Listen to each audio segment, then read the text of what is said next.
اللہ رب العزت کو کیسے مانے، حضور کو کیسے مانے، صحابہ کو کیسے مانے، وہ سب باتیں وضاحت کے ساتھ مسلک اعلیٰ حضرت کو بیان کرتی گئی۔ اگر کوئی بولے کہ میں اللہ کو ایک مانتا ہوں، دوسرا سوال ہوگا مصطفیٰ کے بارے میں کیا کہتا ہے؟ وہ بولے گا میں نبی کو لاجواب مانتا ہوں، پھر سوال ہوگا علم غیب کے بارے میں کیا کہنا ہے؟ وہ بولے گا علم غیب میں مانتا ہوں کہ حضور کو اللہ نے علم غیب دیا، تو پھر سوال ہوگا اختیارات کے بارے میں کیا کہتا ہے؟ سوال ہوگا کہ حضور کو صاحب اختیار مانتا ہوں، پھر سوال ہوگا صحابہ کرام کے بارے میں کیا کہتا ہے؟ بولے گا میں عزت کرتا ہوں، پھر سوال ہوگا اہل بیت کے بارے میں کیا کہتا ہے؟ چونکہ کچھ لوگ صحابہ کو مانتے ہیں، اہل بیت کی توہین کرتے ہیں، کچھ لوگ اہل بیت کی عزت کرتے ہیں، صحابہ کو گالی دیتے ہیں۔ تو اب اعتراض پہ اعتراض پیدا ہوتا جائے گا، لیکن کمپلیٹ مومن کا کوئی ایک ایسا جملہ ہو، سنٹینس، جس کے بولنے کے بعد پتہ چل جائے کہ یہ آدمی نہ صحابہ کا گستاخ ہے، نہ اہل بیت کا گستاخ ہے، نہ غوث و خواجہ کا گستاخ ہے، نہ رسول پاک کا گستاخ ہے، پرفیکٹ مومن ہے۔ ایک جملہ بتا دے، کوئی بولے گا میں مسلمان ہوں، تو مسلمان تو وہ لوگ بھی کہتے ہیں۔ پھر سوال دوسرا ہوگا میں اہل بیت اور صحابہ سے محبت کرتا ہوں، پھر سوال ہوگا کہ غوث کے بارے میں کیا کہتا ہے؟ کیونکہ کچھ لوگ امام اعظم کو مانتے ہیں، غوث اعظم کی توہین کرتے ہیں، اور کچھ لوگ غریب نواز کو غوث اعظم سے بڑا مانتے ہیں۔ یعنی فتور پیدا ہوتا جا رہا ہے، زبانہ دنیا قیامت کے قریب جاتی جا رہی ہے، ویسے ہی طرح طرح کی الٹی سیدھی سوچ پیدا ہوتی جا رہی ہے۔ اس دور میں ایک لفظ ہے جس کے آگے کوئی سوال نہیں ہوگا کہ حضور کے بارے میں کیا، صحابہ کے بارے میں کیا، اہل بیت کے بارے میں کیا، امام اعظم کے بارے میں کیا، غریب نواز کے بارے میں آگے کوئی سوال نہیں، صرف ایک جملہ ہے مسلک اعلیٰ حضرت زندہ باد۔ کوئی بول دے کہ میں مسلک اعلیٰ حضرت کے ماننے والا ہوں، اب سوال دوسرا ہوگا ہی نہیں کہ اللہ تعالیٰ کے بارے میں کیا عقیدہ ہے، حضور کے بارے میں کیا عقیدہ ہے، صحابہ کے بارے میں کیا عقیدہ ہے، اہل بیت کے بارے میں کیا عقیدہ ہے، غوث و خواجہ کے بارے میں کیا عقیدہ ہے۔ جو پرفیکٹ عقیدہ ہے اسی کی ترجمانی کا نام ہے مسلک اعلیٰ۔ سبحان اللہ۔ اس سے جو بغض رکھے گا ضرور کہیں نہ کوئی اس کی چوری پکڑی جائے گی، یا تو اہل بیت کی محبت میں جلے گا، حسین حسین علی علی کرے گا، تو کہیں ضرور کبھی نہ کبھی وہ حضرت صدیق اکبر کو گالی دیتا نظر آئے گا، کبھی ضرور امیر معاویہ رضی اللہ تعالیٰ عنہ کو گالی دیتا نظر آئے گا، چونکہ اس کے دل کا چور پکڑا جاتا ہے۔ مسلک اعلیٰ حضرت کا فالوور نہ کبھی مولا علی سے بغض رکھے گا، نہ کبھی حضرت امیر معاویہ سے بغض رکھے گا۔ امیر معاویہ کی تعظیم بحیثیت صحابی، اور مولا علی کی تعظیم بحیثیت صحابی، بحیثیت خلیفۃ المسلمین، بحیثیت داماد رسول، بحیثیت حسنین کریمین کے والد گرامی، بحیثیت باب فضل و ولایت پہ لاکھوں سلام۔ یعنی تعظیم ان کی بھی اور ان کی بھی، یہ کون سکھاتا ہے؟ یہ مسلک اعلیٰ حضرت سکھاتا ہے۔ سبحان اللہ۔ تبارک و تعالی ہم کو اور آپ کو سبوں کو مسلک اعلیٰ حضرت پر اخیر دم تک قائم رہنے کی توفیق عطا فرمائے۔ میری گفتگو چل رہی تھی، سوچ آج لوگوں کی ٹیڑھی ہو گئی، اس میں حرام غذاؤں کا بہت بڑا دخل ہے۔ بدر میں آگ لگی ہے، بہت ساری عورتیں ہماری تھی جو جوانی کے دنوں میں بیوہ ہو گئی، ان کی شادی دوسری نہیں، 80 سال میں اس کی وفات ہوئی، لیکن پوری زندگی نیکیوں سے عبادت ہے، پوری زندگی تقوی اور طہارت سے عبادت ہو گئی۔ پٹنہ عظیم آباد کی ایک خاتون جوانی میں بیوہ ہو گئی، دوسری شادی نہیں کی، انہوں نے اپنے آپ کو گھر میں مقید کر دیا، نہ اجنبی مردوں کا چہرہ وہ دیکھتی تھی، نہ اجنبی مردوں سے بات کرتی تھی، اپنی عزت کی حفاظت، شادی نہیں کری انہوں نے، دن روزہ رکھنے میں، رات تلاوت اور نماز میں وہ گزارتی تھی۔ ایک لمبا عرصہ شوہر کی غیر موجودگی میں لمبا عرصہ گزارنا بہت مشکل کام ہوتا ہے، یہ نیچرل سسٹم ہے، کھانے پینے سونے اور جو خواہشات طبعی ہیں وہ ہر انسان میں داخل ہے، اس کی مخالفت کوئی کرے گا وہ نہیں رہ پائے گا دنیا میں۔ جس طرح کھانے کی خواہش ہے، اگر کوئی بولے گا میں بھوکا دنیا میں زندہ رہ جاؤں گا، نہیں رہتا ہے۔ کھانا ایک حاجت طبعی میں داخل ہے، سونا ہماری ضرورت ہے، کوئی بولے میں نہیں سوؤں گا میں زندہ رہ جاؤں گا، نہیں ہوگا۔ پانی پینا یہ ہماری ضرورت ہے، کوئی بولے میں بغیر پانی پیے میں زندہ رہ جاؤں گا، ایسا نہیں ہے، یہاں نہیں رہ پائے گا۔ اسی طرح کھانا دانا پانی کی طرح ضرورت ہے، اسی طرح ایک ضرورت ہے، اگر میں مرد ہوں تو میری ایک ضرورت ہے میرے باپ اگر شادی نہیں کرتے تو میں پیدا نہیں ہوتا، میرے دادا اگر شادی نہیں کرتے تو میرے باپ پیدا نہ ہوتے، غوث اعظم کے والد گرامی سید ابو صالح جنگی دوست اگر شادی نہیں کرتے تو غوث اعظم کہاں سے پیدا ہوتے، خواجہ غریب نواز کے والد سید غیاث الدین رضی اللہ تعالیٰ عنہ شادی نہیں کرتے تو غریب نواز کہاں سے پیدا ہوتے، اعلیٰ حضرت کے والد مفتی نقی علی خان رضی اللہ تعالیٰ عنہ شادی نہیں کرتے تو اعلیٰ حضرت کہاں سے پیدا ہوتے۔ یہ ایک نیچرل سسٹم ہے، اللہ نے مرد کو پیدا کیا ہے اور عورتوں کو پیدا کیا ہے، مرد کے لیے عورتوں میں کشش اللہ نے رکھ دی ہے اور عورتوں کے لیے اللہ نے مردوں میں کشش رکھ دی ہے۔ اگر اس کو اسلام سے ہٹ کے دونوں اپنے طبیعت کا استعمال کرے تو وہی جرائم پیدا ہوگا، وہاں زناکاری کا اظہار ہوگا، سماج ایک دوسرے سے کٹ کے مر جائے گا اور ایک خوبصورت عورت پہ 10 آدمی ہاتھ دوڑائے گا اور جنگ ہوگی، قتل و قتال ہوگا، دنیا آگ سے بھر جائے گا۔ اسی سسٹم کو کہ مرد تمہارے لیے اور تم مردوں کے لیے ہو، تو ایک سسٹم ہے کہ سوشل لائف میں 10 آدمی کے بیچ میں دونوں ایک دوسرے سے ازدواجی زندگی گزارنے کا کانٹریکٹ کر لو، اللہ کے نام پہ دونوں ایک ہو جاؤ، اسی کا نام نکاح ہے اور اسی نکاح کے ذریعے سماج چلتا رہے گا، توالد و تناسل کا سلسلہ چلتا رہے گا اور تمام بد نظمی اور تمام بدعملی سے سماج بچتا رہے گا۔ اس سے ہٹ کے جتنے بھی سسٹم پیدا ہو، چاہے لیو ان ریلیشن شپ کا سسٹم ہو، چاہے ہوموسیکسولیٹی کا سسٹم ہو، چاہے اسلام بازی کا سسٹم ہو، وہ سارے سسٹم نے دنیا کو خطرناک بیماری دی، وہ سارے سسٹم نے ایک ڈینجرس نظام سماج کو دیا۔ اگر مرد سے نکاح کریں تو سماج میں آگ لگے گی، زمین میں زلزلہ پیدا ہوگا۔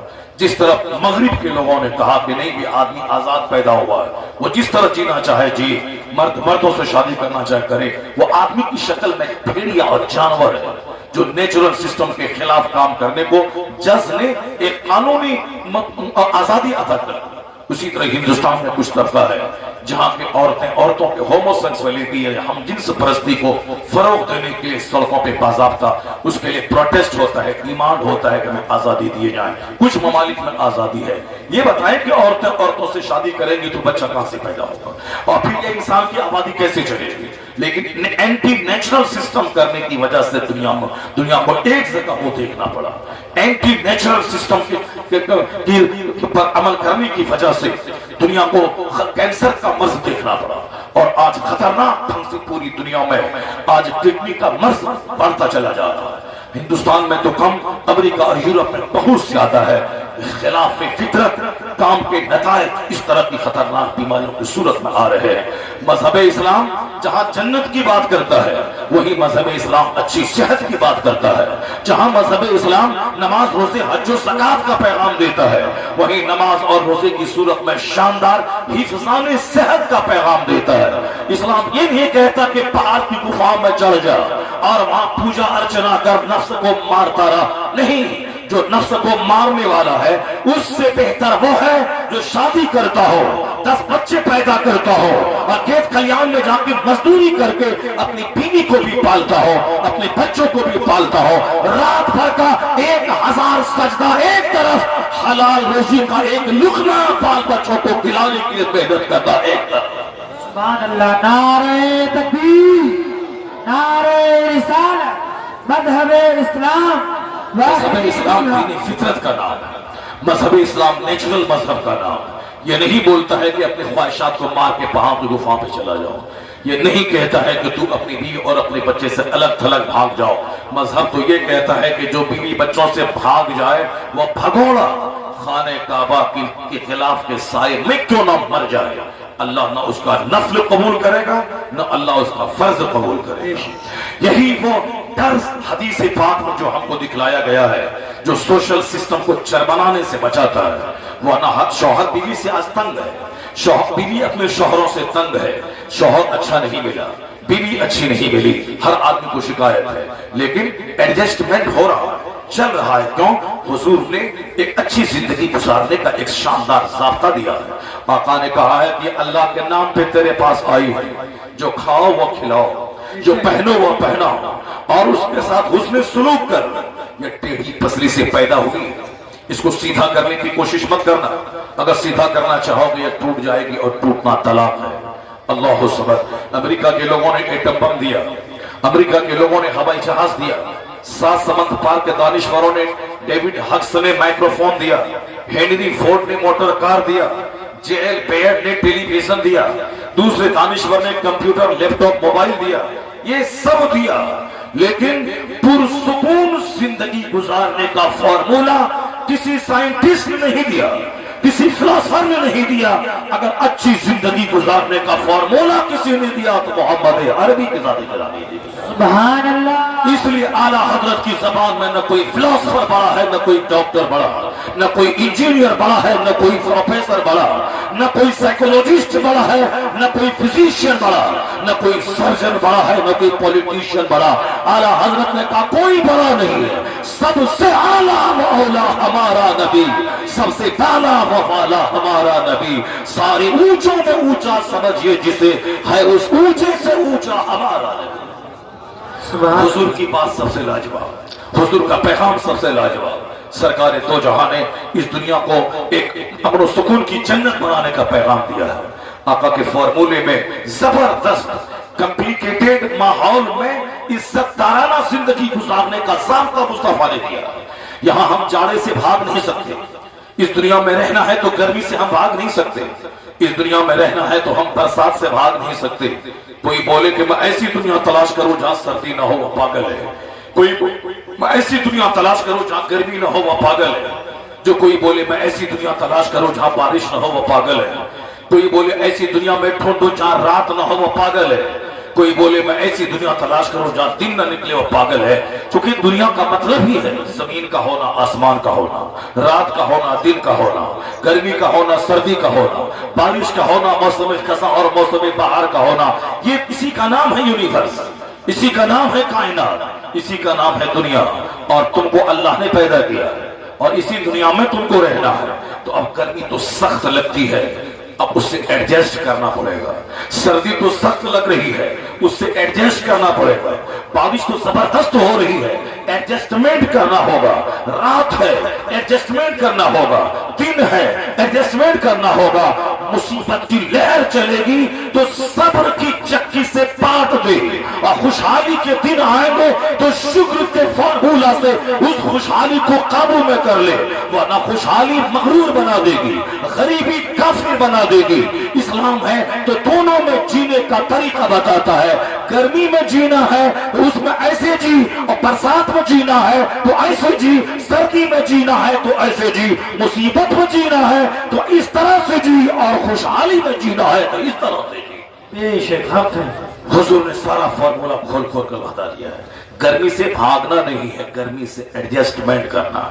जाड़े से भागना नहीं है, जाड़े से सुलह करनी है।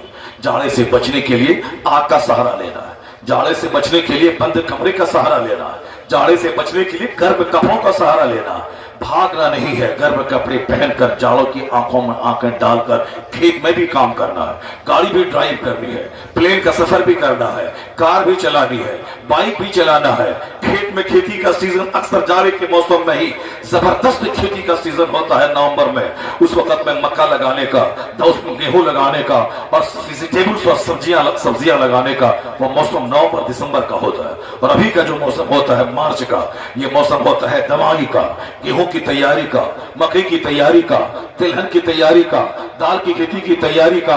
यानी ये मौसम होता है जब गर्मी आने लगती है, सर्दी जाने लगती है, और जब बरसात जाने वाला होता है, सर्दी आने वाली होती है। वह जबरदस्त खेती के लगाने का सीजन होता है, उसी में लोग लगाते हैं। तो आदमी वही है जो हालात से घबराए नहीं, बल्कि जो हालात से एडजस्टमेंट करना सीखे। तो हुजूर ने एक ज़ाब्ता दिया है, वो ज़ाब्ता यही दिया है कि अल्लाह के नाम पे तुमने इस औरत को अपने निकाह में लिया है, अल्लाह के नाम पे लिया, उसका ख्याल रखना। सरकार दो जहां पर्दा फर्क ज़ाहिरी जिंदगी से पर्दा फरमाते फरमाते इन औरतों के हुकूक का ख्याल करने की सख्त ताकीद हुजूर ने की। सरकार दो जहां हज्जतुल वदा आखिरी हज के मौके पर जो सरकार ने ज़ाब्ते दिए हैं, उसमें हुजूर ने बांदी और गुलाम और औरतों का खास ख्याल रखने का हुक्म दिया। ये अल्लाह के नाम पे तेरे पास आती है, ये अपने बाप का घर छोड़ के आई है, ये अपनी माँ अपने भाई बहन सबको छोड़ के आई है। मैं बिहार के रहने वाला, मैंने शादी कर ली घोसी उत्तर प्रदेश में। अब घोसी की जमीन से पैदा होने वाली, अब वो बिहार चली गई। बाप उनका घोसी में है, वो तरहा बिहार में है। माँ उनकी घोसी में है, वो तन्हा बिहार में है। उनके भाई बहन घोसी में, वो तन्हा बिहार में है। जहां बचपन उसके गुजरे वो गलियां घोसी में है, अब वो बिहार में है। जिस समाज में वो रही, जहां शादी ब्याह खतना अकीका के प्रोग्राम में अटेंड करी, वो सब मोहल्ले में है। अब वो अकेली वहां है। किसको देखकर वो रहती है? एक शौहर को देखकर रहती है, शौहर का चेहरा देखकर। इसलिए इस्लाम ने कहा तेरे लिए वो सब कुछ छोड़ के आ गई है। माँ बाप, भाई बहन, समाज, संसार छोड़ के आ गई है। उसके साथ हुस्न सलूक करना। ये कमजोर है, औरत है, मर्द की तरह ताकतवर नहीं है, उसका ख्याल रखना। ये तुम नालो नफ्ता तुमको देना है, महर की रकम भी तुझको देना है, उसके लिए अच्छा घर देना है, जो खाओ वो खिलाओ, जो पहनो वो से पहनाओ। और फिर एक बात याद रखना, ये टेढ़ी पसली से पैदा हुई, सीधा करने की कोशिश मत करना। ये मत समझना कि मैं शौहर हूं, मैं जैसे तुझको रखना चाहता हूं रहना पड़ेगा, नहीं तो भागो यहां से। ऐसा नहीं होता है, मैं जैसे रखना चाहता हूं रहो वरना भागो यहां से, नहीं होगा। वो औरत है, टेढ़ी पसली से पैदा हुई है, उसमें जिद है, उसमें जिद है, तो उसको उसी हालत में रहने दे। सीधा करना चाहोगे तो टूट जाएगी, टूटना तलाक है। औरतों में ज्यादा बोलने की आदत है, इससे तो तकलीफ होती है, लेकिन ज्यादा बोलने की आदत को सब्र करना होगा। निगेटिव पहलू नहीं, उसका पॉजिटिव पहलू देखना होगा। अगर औरतें ज्यादा नहीं बोलेंगी तो तेरे सारे बच्चे गूंगे हो जाएंगे। हमारे बच्चे जो पैदा होते हैं, मैं उसे बोलना कहां सिखाता हूं? मैं तो सुबह निकला, काम पे चला गया, मैं नौकरी करने स्कूल गया, मैं बिजनेस करने दुकान में गया, मैं खेती बाड़ी करने खेत खलियान में गया, मैं राजनीति करने के फील्ड में मैं असेंबली हाउस और पार्लियामेंट गया। इस छोटे बच्चे जिसको मैंने जन्म दिया है, उसको बोलना कौन सिखाता है? पहले दिन से लेकर के बालिग होने तक कौन उसके पीछे परवरिश का किसका हाथ रहता है? ये माँ है। जिस दिन बच्चा पैदा होता है उस दिन माँ उससे बात करती है, उससे वो बात करती है। वो तहत शऊर में बच्चा माँ के सारे जुमले को यहाँ स्टोर कर लेता है, और जब 1.5-2 साल के बाद बच्चा फर्राटे से बोलने लगता है तो माँ के वही जुमले जो पहले दिन से वो सुने थे, वो जुमले यहाँ से निकल करके जबान के रास्ते से वो सामने उतरते हैं। जिसकी माँ फसी होती है, अच्छी उर्दू बोलती है, उसका बच्चा बगैर ग्रामर बगैर किताब पढ़े अच्छी उर्दू बोलता है। जिसकी माँ की जबान मीठी होती है, उसके बच्चे की जबान मीठी होती है। जिसकी माँ की जबान फूहड़ होती है, उसके बच्चे की जबान भी वैसी होती जो कि माँ की जबान। जिस दिन से बच्चा पैदा हुआ उसी दिन से माँ की जबान को बच्चा स्टोर करता है। ये बच्चा जिसको पैदा हुआ उसको जंगल में छोड़ दे, वहां जंगल में शेर है और भालू है, तो बच्चा शेर की बोली बोलेगा, क्योंकि बच्चे के दिल दिमाग में जिस तरह की बोली जाएगी उसी तरह की नकल करेगा। उसे जंगल में छोड़ दे, वह शेर की तरह बोलेगा। उसे कुत्तों की झुरमुट में छोड़ दे, कुत्तों और बिल्ली की बोली बोलेगा। ये बच्चे को बोलना सिखाता कौन है? हम तो एक बार दिन में आए, गोद में लिया, एक बार प्यार किया, पेशाब किया तो पकड़ो जी, छोड़ा और निकल गए। 50 बार पेशाब करे, 50 बार उसके कपड़े को धोती है माँ, उसको रात में गीले बिस्तर पे सो के सीने पे सुलाती है माँ। माँ किसको देगी? मैं मुझको मेरी गोद में पेशाब किया तो पकड़ो जी। अब उसकी गोद में पेशाब करेगा बच्चा तो वो किसको कहेगी कि पकड़ो जी? वो खुद उसको झेलती है और बच्चे से बात करती है। ये ज्यादा बोलना भले ही हमारे लिए तकलीफ दे है, मगर एक दूसरा पहलू है, मेरे बच्चों को ये बोलना सिखाती है। सारे बच्चे गूंगे हो जाते अगर औरतें ज्यादा बोलने की सलाहियत नहीं रखती। इसलिए निगेटिव पहलू के वो शौहर को तकलीफ पहुंचाती है, वो तरह तरह की कैंची की तरह जबान चलाती है। तुम्हारी माँ ऐसी, तुम्हारी फूफी ऐसी, तुम्हारा बाप ऐसा, तुम्हारा भाई ऐसा, तुम्हारे पड़ोसी ऐसे, तुम्हारे चाचा ऐसे, तुम्हारी चाची ऐसी, इतनी शिकायत की पोटली लेके बैठ जाती है। थोड़ी सी अक्लमंदी से काम ले ले तो कम से कम शौहर को अच्छे ढंग से खाने दे, शौहर को पंखा झेले, शौहर से मुस्कुरा के बात करे। 8 घंटे हल चला के 8 घंटे दुकान में रह के आया है शौहर, उसको इतनी खुशी दे के 2 लुकमा ज्यादा खा ले। उसका दिमाग जो 8 घंटे दुकान में रहने का था, टेंशन फ्री करते, मुस्कुरा के अच्छी बात करके, मगर ये इतनी बड़ी बात उसकी इस खोपड़ी में नहीं आने वाली है। इधर खाना देती है, अच्छा शानदार खाना बनाती है, उधर जहां बैठ गई तो शिकायत की पोटली खोलने लगती है। तुम्हारी माँ ऐसी, तुम्हारी फूफी ऐसी, तुम्हारा बाप ऐसा, तुम्हारा चाचा ऐसा, तुम्हारा भांजा ऐसा, तुम्हारा भतीजा ऐसा। अब ये बेचारा मर्द है जो सबको पी जाता है, सह जाता समंदर की तरह। एक साहब बोला हजरत मेरी भी बड़ी तकलीफ पहुंचाती है। पीर साहब ने बोला तुम शौहर है या वो शौहर है? कहा हुजूर मैं शौहर हूं। कहा फिर शौहर का मतलब, मर्द का मतलब बादशाह होता है, तो जो बादशाह होता है वह सब कुछ पी जाता है, पी देता रहा और घर को खुशी का माहौल बनाता रहा। वरना सीधा करना चाहेगा तो टूट जाएगी, टूटना तलाक है। आग लग जाएगी घर में, उसी हालत में रहने दे। कसरत ज्यादा बोलती है, मेरे बच्चों को गोंगा बनने से बचाती है।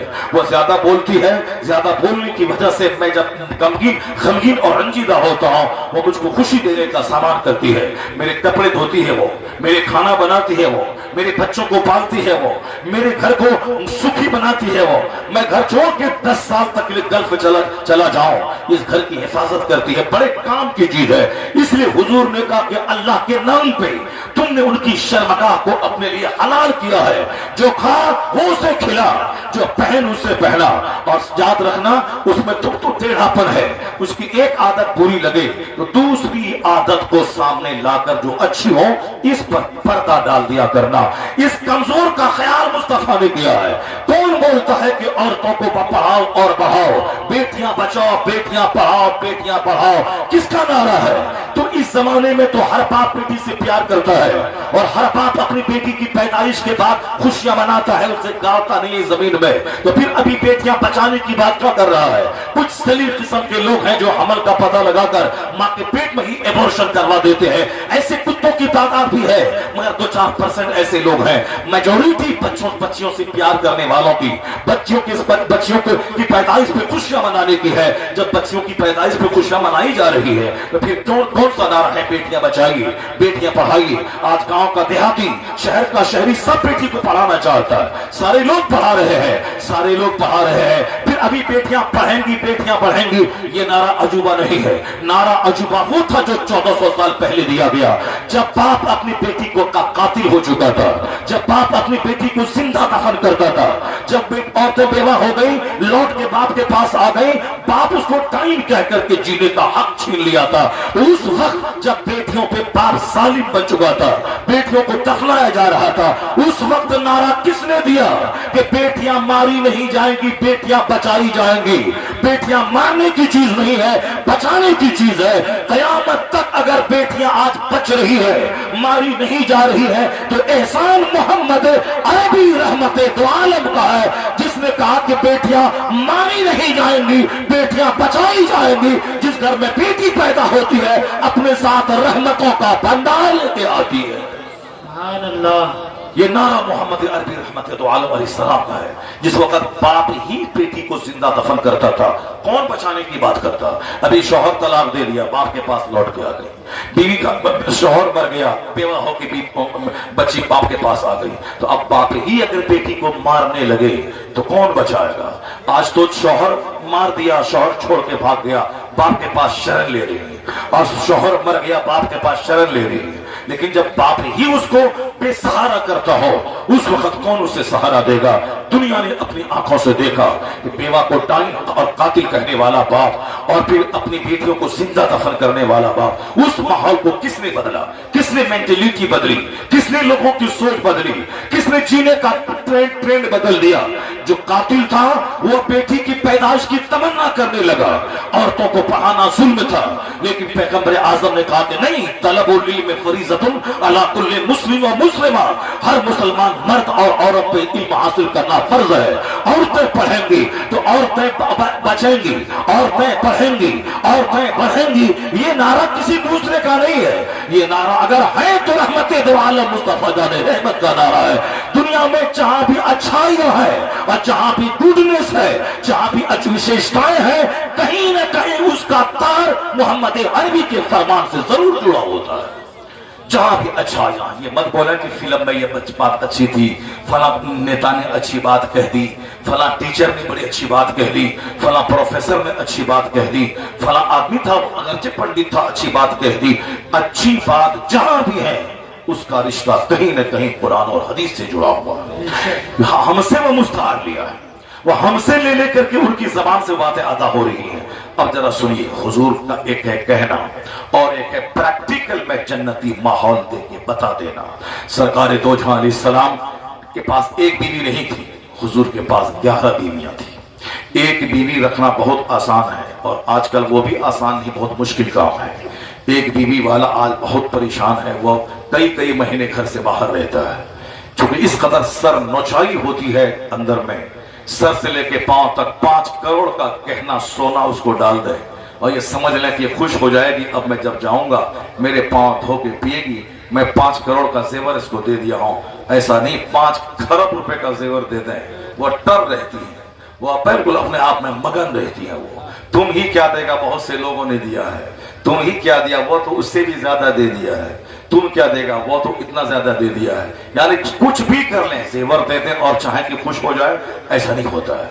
आप चाहे 10,000 रुपए का सूट ला के दे दें, नहीं समझ लें मस्त है शौहर, वाह आज तो इतनी खुश रहेगी कि दरवाजे पे खड़ी होके दरवाजा खोल के मुस्कुरा के सलाम करके इस्तकबाल करेगी, ऐसा नहीं होता है। वो वहीं डर रहेगी, आप जाओगे अंदर तब उसके बाद वो उठेगी, अगर मूड ठीक है तो सलाम, नहीं मूड ठीक है तो बस चादर तान के सो गई। तो बस अब वो समझे कि मैं 10,000 का सूट मैं दिया हूँ, वो दरवाजे पे दरवाजा खोल करके मुस्कुरा के इस्तकबाल करके हाथ चूम करके हाथ पकड़ के ले जाएंगी, बैठाएंगी, पंखा झेलेंगी, लुंगी ला के देंगी और खबरों खैर दरियाफ्त करेंगी। ऐसा नहीं होता है, 95% घरों में ऐसा नहीं होता है। वहां बस आने के बाद ही मूड बिगड़ जाना है, गुस्सा करना है। आप क्या पहनाएगा 10,000 का, जो मेरा बाप पहना दिया है आप क्या पहनाइएगा, जो मेरा भाई पहनाया आप क्या पहनाइएगा।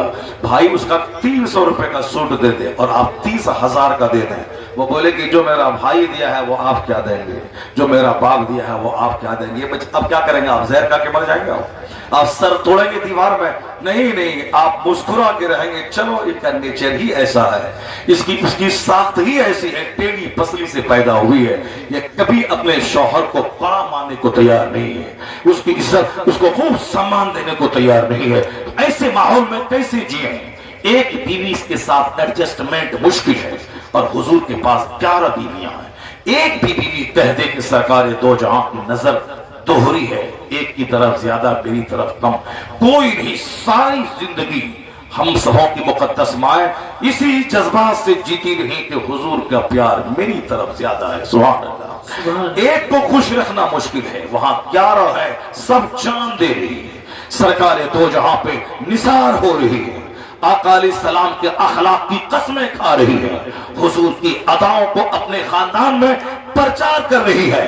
जिसने हुजूर सरकार की शादी को टारगेट बनाया, उन बदतमीजों को क्या माहौल, क्या उस बदतमीजों को क्या खबर कि 1400 साल पहले अरब का माहौल क्या था।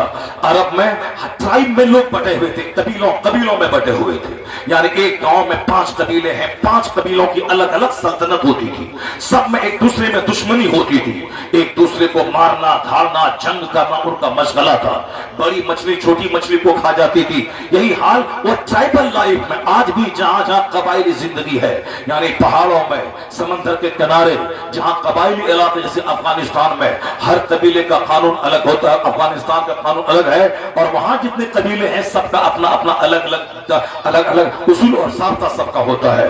कबीले की जिंदगी थी मुल्क अरब में, और उसके ताल्लुक से डॉक्टर विलियम म्यूर ने बड़ा अच्छा नक्शा खींचा है कि अरब के लोग किस तरह आपस में बटे थे, कैसे एक दूसरे को कत्ल करते थे, कैसे एक दूसरे से जंग बरसे पैकार एक दूसरे के खिलाफ रहते थे। विलियम म्यूर कहते हैं the first peculiarity which attracts our attention towards Islam is the subdivision of Arabs. Every tribes were different to another, if they were united by blood or by any interest, or ever ready to separate them, but now the history has changed. By what force these tribes could be subdued or drawn to one common center?